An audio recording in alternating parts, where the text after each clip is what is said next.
حکومەتی هەرێمی کوردستان لە ماوەی 32 ساڵی ڕابردوودا لەم دوو ئەرکەیدا شکەستی هێناوە. ئەمە سەرچاوەی سەرەکی ناسەقامگیری سیاسی و ئابووری و کۆمەڵایەتی هەرێمی کوردستانە.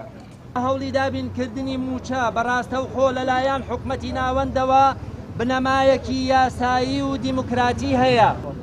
شکستی حکومەتی هەرێمی کوردستان لە جێبەجێکردنی ئەرکەکانیدا پەیوەندی بەو تاڵانکاریە ڕێکخراوەوە هەیە کە ماوەی 32 ساڵە لە هەرێمی کوردستاندا ئەنجام دەدرێت.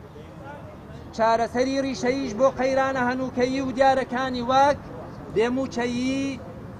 بێموچەیی و دواکەوتنی دامەزراندنی گرێبەست و وانەبێژان نەبوون یان دواکەوتنی دەرماڵەی خوێندکارانی زانکۆ هەتا دوایی تەنها بە کۆتایی پێهێنانی تاڵانکاری دەست پێ دەکات.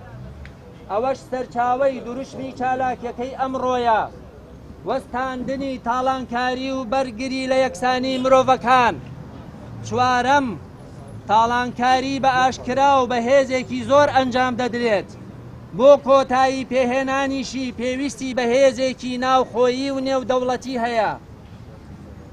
هێزە ناوخۆییەکە خۆی لەو وزە شاراوەیەدا دەبینێتەوە کە تەنها هی گروپ و توێژێکی کۆمەڵایەتی دیاریکراو نییە، بەڵکو گشتگیر و فراوانە. بۆیە هاوشان لەگەڵ مامۆستایانی پەروەردە بایکۆتی هۆڵەکانی خوێندن و دەوام لە زانکۆی سلێمانی ڕادەگەیەنین و هەنگاوەکانی داهاتووشمان بە هەماهەنگی دەبێت لەگەڵیاندا.